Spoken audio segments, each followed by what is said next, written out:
Hi guys, मैं Ruby Sharma स्वागत करती हूँ आपका मेरे YouTube channel PS coaching centre पे। गाइज, आज फिर से मैं इस सीरीज के 9वें वीडियो के साथ उपस्थित हूँ, जिसमें आधार सुपरवाइजर एंड ऑपरेटर एग्जाम से संबंधित 50 मोस्ट इम्पॉर्टेंट ऑब्जेक्टिव क्वेश्चंस हैं जो आपके एग्जाम के लिए बहुत ही आवश्यक हैं, या कह सकते हैं कि ये आपके रिजल्ट में महत्वपूर्ण भूमिका निभाने वाले क्वेश्चन हैं। साथ ही साथ ये IIBF के एग्जाम्स के लिए भी अति आवश्यक हैं। तो चलिए शुरू करते हैं, समय को न गंवाते हुए आज का क्लास।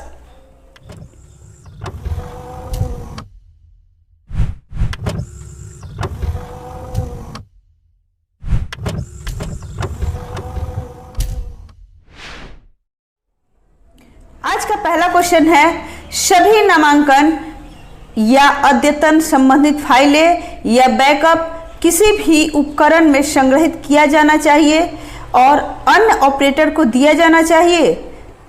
ठीक है, ऑप्शन दिए हुए हैं, नहीं बैकअप सुरक्षित होना चाहिए, या हाँ उनके लिए अपने क्रेडेंशियल का उपयोग कर अपलोड करना चाहिए, या फिर इनमें से कोई नहीं। आंसर होगा ऑप्शन नंबर 1 यानी नहीं, बैकअप जो है वो सुरक्षित होना चाहिए। अर्थात सभी नामांकन या अद्यतन संबंधित फाइलें या बैकअप किसी भी उपकरण में संग्रहित नहीं किया जाना चाहिए या किसी भी अन्य ऑपरेटर को वो नहीं दिया जाना चाहिए। अगला क्वेश्चन है, GPS सिंक पूरा करने के बाद नामांकन करने के लिए उपकरण किसी अन्य जगह पर ले जाया जा सकता है? बिल्कुल नहीं ले जाया जा सकता। ठीक है, GPS सिंक पूरा करने के बाद नामांकन करने के लिए उपकरण को कहीं नहीं ले जाया सकता। तो आंसर होगा ऑप्शन नंबर 1 यानी नहीं। तीसरा क्वेश्चन है, अपने नामांकन के लिए निवासी द्वारा अपने रिश्तेदार के फिंगरप्रिंट जोड़ने के निवासी के अनुरोध करने के मामले में क्या यह अनुमति दी जानी चाहिए? बिल्कुल नहीं दी जानी चाहिए, क्योंकि जिसका नामांकन होना है उसी का फिंगरप्रिंट जोड़ा जाता है। ठीक है, आंसर हो जाएगा ऑप्शन नंबर 2 नहीं। अगला क्वेश्चन है, उंगली के निशान लेने से बचने के लिए किसी भी निवासी का बायोमेट्रिक अपवाद के रूप में नामांकन किया जा सकता है? ऑप्शन है नहीं, हाँ, या प्रति उसकी या उसके अस्वस्थता के रूप में, या फिर दिए गए सभी विकल्प। आंसर होगा ऑप्शन नंबर 1 यानी नहीं। अर्थात उंगली के निशान लेने से बचने के लिए किसी भी निवासी का बायोमेट्रिक अपवाद के रूप में नामांकन नहीं किया जा सकता। अगला क्वेश्चन है, नामांकन या अद्यतन क्लाइंट में छेड़छाड़ की जा सकती है अगर यह ठीक प्रकार से काम न कर रहा हो या कोई त्रुटि दिखा रहा हो? तो इस स्थिति में भी होगा नहीं, क्योंकि नामांकन या अद्यतन क्लाइंट में छेड़छाड़ नहीं की जा सकती किसी भी स्थिति में अगर यह ठीक से काम नहीं कर रहा हो या कोई त्रुटि दिखा रहा है। तो आंसर हो जाएगा ऑप्शन नंबर 2 यानी नहीं। अगला क्वेश्चन है, किसी भी निवासी का नामांकन करते समय फोटो की फोटो ली जा सकती है? जी नहीं, फोटो की फोटो कभी भी नहीं ली जा सकती, क्योंकि जो निवासी का नामांकन करना होता है जिस निवासी का, उसका डायरेक्ट फोटो लिया जाता है, फोटो का फोटो नहीं लिया जाता। ये जो मामला है ये धोखाधड़ी के रूप में होता है। ठीक है, अगला क्वेश्चन है, आधार अद्यतन के समय निवासी के फोटो के स्थान पर क्या नहीं लिया जाना चाहिए? ऑप्शन है फोटो की फोटो, देवताओं की फोटो, पशु की फोटो, या दिए गए सभी विकल्प। आंसर हो जाएगा ऑप्शन नंबर 4 यानी दिए गए सभी विकल्प। अर्थात फोटो की फोटो भी नहीं लगानी चाहिए, या देवता की फोटो भी नहीं लगानी चाहिए, और पशु की फोटो भी नहीं लगानी चाहिए। आंसर ऑप्शन नंबर 4 यानी दिए गए सभी विकल्प। अगला क्वेश्चन है, निवासी का डाटा दर्ज करते समय कौन सी भाषा का इस्तेमाल नहीं किया जाना चाहिए? ऑप्शन है अभद्र भाषा, अंग्रेजी, हिंदी, या दिए गए सभी विकल्प। तो अंग्रेजी और हिंदी का तो प्रयोग किया जा सकता है, सिर्फ अभद्र भाषा का प्रयोग नहीं किया जा सकता, यानी निवासी का डाटा दर्ज करते समय अभद्र भाषा का प्रयोग नहीं किया जा सकता। तो आंसर हो जाएगा ऑप्शन नंबर 1 यानी पहला। अगला क्वेश्चन है, इनमें से किस गतिविधि के लिए ऑपरेटर या पर्यवेक्षक के खिलाफ सख्त कार्रवाई की जाएगी? ऑप्शन है फोटो की फोटो या जानवर की फोटो लेने के लिए, या फिर अभद्र भाषा का प्रयोग करने के लिए, या इनमें से कोई नहीं, या पहला और दूसरा। तो दोनों होगा, यानी फोटो की फोटो या जानवर की फोटो लेने के लिए भी पर्यवेक्षक या ऑपरेटर के खिलाफ सख्त कार्रवाई हो सकती है। साथ ही साथ अभद्र भाषा का प्रयोग करने के लिए भी ऑपरेटर या पर्यवेक्षक के खिलाफ सख्त कार्रवाई की जाएगी। तो आंसर हो जाएगा ऑप्शन नंबर 4 यानी दोनों। अगला क्वेश्चन है 5 साल से अधिक आयु का कोई भी निवासी उंगली के निशान लेने से बचने के लिए बालक रूप में नामांकन करवा सकता है? जी नहीं, बिल्कुल 5 साल से अधिक आयु का कोई भी निवासी बालक के रूप में नामांकन नहीं करवा सकता। आंसर होगा ऑप्शन नंबर 2 यानी नहीं। अगला क्वेश्चन है 5 साल से कम आयु के सभी बच्चों को उंगलियों के निशान देने के लिए मजबूर किया जाना चाहिए? जी नहीं, 5 साल से जो कम आयु के बच्चे होते हैं उन्हें आप नहीं मजबूर कर सकते उंगलियों के निशान देने के लिए। आंसर होगा ऑप्शन नंबर 1 यानी नहीं। अगला क्वेश्चन है बाल नामांकन के मामले में नामांकन के लिए ऑपरेटर या पर्यवेक्षक को उनके माता पिता या अभिभावक की भूमिका निभानी चाहिए? जी नहीं, ऑपरेटर या पर्यवेक्षक को किसी भी बाल नामांकन के मामले में अभिभावक या माता पिता की भूमिका नहीं निभाना चाहिए। आंसर होगा ऑप्शन नंबर 2 यानी झूठ। अगला क्वेश्चन है यदि निवासी के पास वैध दस्तावेज न हो तो ऑपरेटर या सुपरवाइजर को इस मामले परिवार के मुखिया की भूमिका निभानी चाहिए? जी नहीं, बिल्कुल नहीं निभानी चाहिए। तो इसका भी आंसर हो जाएगा ऑप्शन नंबर 2 यानी झूठ। अगला क्वेश्चन है समाचार पत्र या कोई भी खाली कागज पहचान का प्रमाण और पते का प्रमाण समर्पित दस्तावेज के रूप में इस्तेमाल किया जा सकता है? तो इसका भी आंसर हो जाएगा नहीं यानी झूठ। किसी भी खाली कागज का इस्तेमाल प्रमाण के रूप में या पते के प्रमाण के रूप में नहीं किया जा सकता। आंसर होगा ऑप्शन नंबर 2। अगला क्वेश्चन है प्रमाणीकरण के दौरान ऑपरेटर या पर्यवेक्षक बायोमेट्रिक्स की तुलना उनके द्वारा बताई गई बायोमेट्रिक से की जाती है जो कि उनके स्वयं के डैश समय पर होती है, यानी किस समय पर होती है? ऑप्शन है संधि, नामांकन, पृथक्करण या काम पर रखना। तो आंसर हो जाएगा इसका ऑप्शन नंबर 2 सेकंड, नामांकन। ठीक है, यानी प्रमाणीकरण के दौरान ऑपरेटर या पर्यवेक्षक बायोमेट्रिक्स की तुलना उनके द्वारा बताई गई बायोमेट्रिक से की जाती है जो कि उनके स्वयं के नामांकन समय पर होती है। अगला क्वेश्चन है आधार नामांकन के समय किसका मोबाइल संख्या, ईमेल संख्या या ईमेल जोड़ा जाना चाहिए? ऑप्शन है निवासी, ऑपरेटर या पर्यवेक्षक, फिर स्थानीय प्रतिनिधि या इनमें से कोई नहीं। तो आंसर हो जाएगा इसका ऑप्शन नंबर 1 यानी निवासी, अर्थात आधार संख्या के समय निवासी का मोबाइल संख्या या ईमेल जोड़ा जाना चाहिए।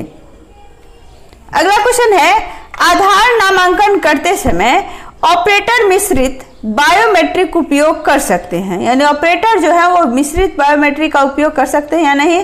तो यहाँ ऑप्शन दिए हुए हैं सच या झूठ। तो आंसर हो जाएगा झूठ। आधार नामांकन करते समय ऑपरेटर मिश्रित बायोमेट्रिक का उपयोग नहीं कर सकते। ठीक है, अगला क्वेश्चन है ऑपरेटर या पर्यवेक्षक निवासी से पैसे लेकर नामांकन क्लाइंट में कोई भी जानकारी लिख सकते हैं? बिल्कुल नहीं लिख सकते। ठीक है, यहाँ दिया हुआ है कि निवासी से पैसे लेकर नामांकन क्लाइंट में कोई भी जानकारी लिखना, तो ये हो जाएगा नहीं, बिल्कुल नहीं। ठीक है, आंसर होगा ऑप्शन नंबर 1। अगला क्वेश्चन है यदि निवासी चाहे तो पहचान का प्रमाण और पते के प्रमाण की फोटोकॉपी का प्रयोग किया जा सकता है। तो यहाँ पे फोटोकॉपी की बात हो रही है, कभी भी फोटोकॉपी का प्रयोग नहीं होता है। ठीक है, फोटोकॉपी का प्रयोग नहीं होता है, तो इसका आंसर हो जाएगा नहीं, मूल दस्तावेज को स्कैन करने की जरूरत है। ठीक है, अगला क्वेश्चन है ऑपरेटर या सुपरवाइजर को नामांकन पूरा होने के बाद पहचान का प्रमाण और पते के प्रमाण की हार्ड कॉपी रखनी चाहिए? बिल्कुल हार्ड कॉपी नहीं रखनी चाहिए। ठीक है, तो आंसर हो जाएगा ऑप्शन नंबर 1 यानी कोई हार्ड कॉपी नहीं रखनी चाहिए। अगला क्वेश्चन है आधार नामांकन और अद्यतन के दौरान निम्नलिखित में से कौन सी गतिविधि करने से बचा जाना चाहिए? तो क्या क्या है? फोटो की फोटो लेना, भगवान की फोटो लेना, पशु की फोटो लेना या निवासी की फोटो लेना। ठीक है, तो यह निवासी की फोटो आधार, नामांकन और अद्यतन के दौरान ली जाती है। बाकी जो तीनों ऑप्शन है यानी फोटो का फोटो, भगवान की फोटो लेना या पशु की फोटो लेना। ठीक है, तो यहाँ आंसर हो जाएगा ऑप्शन नंबर 2 यानी 1, 2 और 3। अगला क्वेश्चन है, इनमें से पहचान के प्रमाण का वैध दस्तावेज कौन सा है? ऑप्शन है ड्राइविंग लाइसेंस, मतदान आईडी, कार्यालय आईडी या विजिटिंग कार्ड। क्या हो जाएगा इसका आंसर? तो इसका आंसर हो जाएगा ऑप्शन नंबर 1 यानी पहला और दूसरा दोनों, अर्थात ड्राइविंग लाइसेंस भी पहचान के प्रमाण के दस्तावेज के रूप में प्रयोग हो सकता है और मतदान आईडी भी। ठीक है, तो आंसर हो जाएगा ऑप्शन नंबर 1 यानी पहला और दूसरा। अगला क्वेश्चन है, मामले में यदि निवासी चाहे तो क्या उसका बायोमेट्रिक किसी भी अन्य निवासी के साथ बदला या मिलाया जा सकता है? बिल्कुल नहीं मिलाया जा सकता। ठीक है, निवासी के चाहने या न चाहने से भी बायोमेट्रिक किसी भी अन्य निवासी के साथ बदला या मिलाया नहीं जा सकता। आंसर हो जाएगा ऑप्शन नंबर 2 यानी नहीं। अगला क्वेश्चन है, यदि 6 साल के बच्चे के मामले में निवासी बाल नामांकन करना चाहता है तो क्या उसे अनुमति दी जानी चाहिए? बिल्कुल नहीं दी जानी चाहिए, क्योंकि 6 साल 5 साल के बच्चे से ऊपर होता है, अर्थात उसकी आयु जो है अगर 5 साल की होती तो बाल नामांकन हो सकता था, लेकिन यहाँ मामला 6 साल का है, अर्थात बाल नामांकन करने की स्थिति अब नहीं है। ठीक है, तो आंसर हो जाएगा ऑप्शन नंबर 2 यानी क्योंकि उसकी उम्र 5 साल से ऊपर है। अगला क्वेश्चन है, निवासी के अनुरोध करने पर क्या ऑपरेटर या सुपरवाइजर निवासी की वास्तविक फोटो के बजाय फोटो की फोटो ले सकते हैं? तो देखिए यहाँ फिर से फोटो की फोटो लेने की बात हो रही है। ठीक है, जो कि धोखाधड़ी के रूप में माना जाता है, इसलिए कभी भी वास्तविक फोटो ही लेनी चाहिए, न कि वास्तविक फोटो की फोटोकॉपी। ठीक है, तो आंसर हो जाएगा ऑप्शन नंबर 2 यानी नहीं। अगला क्वेश्चन है, ऑपरेटर द्वारा पहचान का प्रमाण और निवासी का प्रमाण की स्कैन प्रतियां एक अलग फोल्डर में रखी जा सकती है? क्या एक अलग फोल्डर में रखी जा सकती है?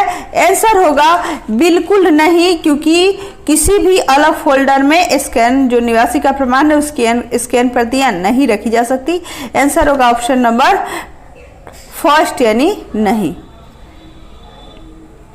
अगला क्वेश्चन है, आवश्यकता पड़ने पर खाली पेपर को पहचान का प्रमाण और निवास का प्रमाण दस्तावेज के रूप में इस्तेमाल किया जा सकता है?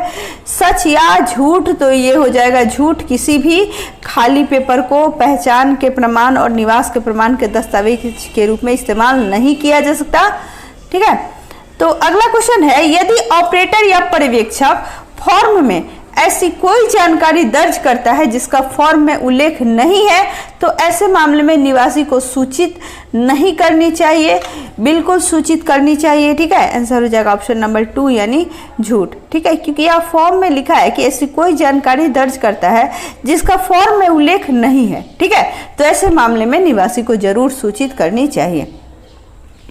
अगला है, नामांकन या अद्यतन का कार्य करने के लिए टेम्पर्ड मशीन का उपयोग पैसे कमाने के लिए किया जा सकता है? जी नहीं, बिल्कुल किसी भी मशीन का प्रयोग पैसे कमाने के लिए नहीं किया जा सकता।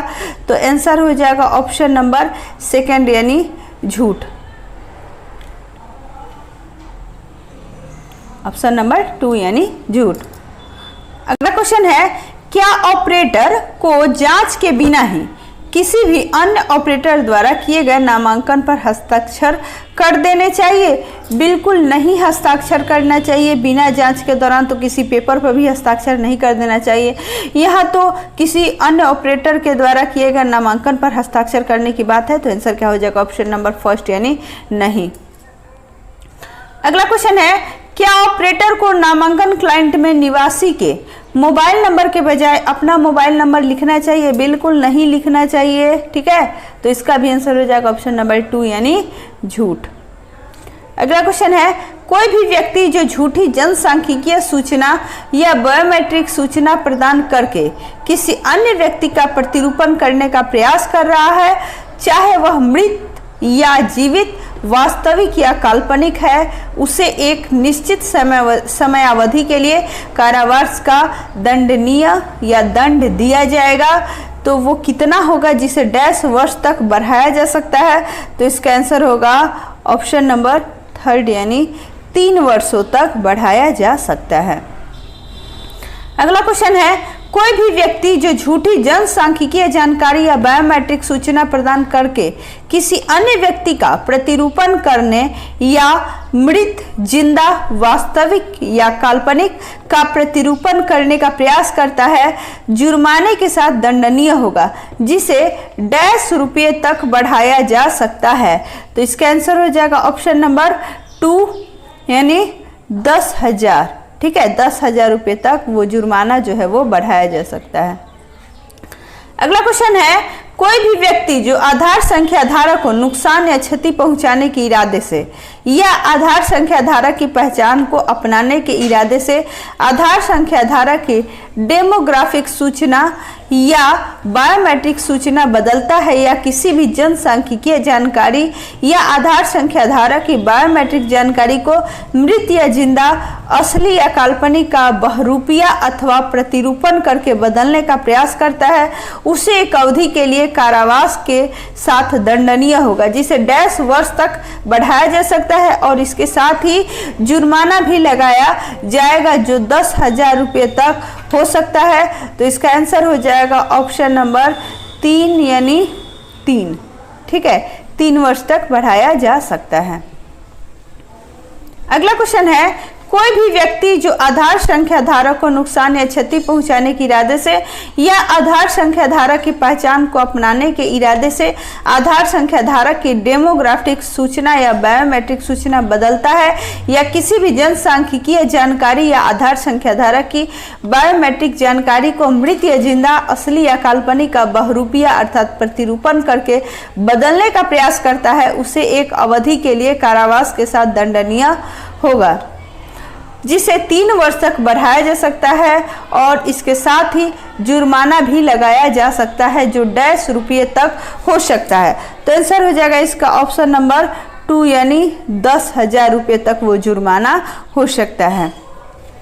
अगला क्वेश्चन है, यदि कोई कंपनी जो इस अधिनियम के अधीन प्राधिकरण द्वारा पहचान की जानकारी संग्रहित करने के लिए अधिकृत नहीं है, शब्दों, आचरण या व्यवहार से यह जताने का प्रयास करती है कि उसे ऐसा करने के लिए अधिकृत किया गया है, उस पर जुर्माना लगाया जाएगा जो डैश रुपये तक हो सकता है। तो आंसर है इसका ऑप्शन नंबर 3 यानी तीसरा, 1 लाख रुपये तक उस कंपनी को जुर्माना हो सकता है। अगला क्वेश्चन है, जो कोई भी प्राधिकरण द्वारा अधिकृत नहीं किया गया हो, जानबूझकर केंद्रीय पहचान डेटा भंडार तक एक्सेस करता है या एक्सेस सुरक्षित करता है, को किसी निश्चित अवधि के लिए कारावास की सजा हो सकती है, जो 3 साल तक बढ़ाई जा सकती है और उस पर जुर्माना भी लगाया जा सकता है जो डैश रुपये से कम नहीं होगा। तो यहाँ भी आंसर यही होगा, ऑप्शन नंबर 3 यानी 1 लाख रुपये से कम नहीं होगा। अगला क्वेश्चन है, कंप्यूटर सोर्स कोड का अर्थ वह होगा जो निम्नलिखित अधिनियमों में इसके लिए निश्चित किया गया है।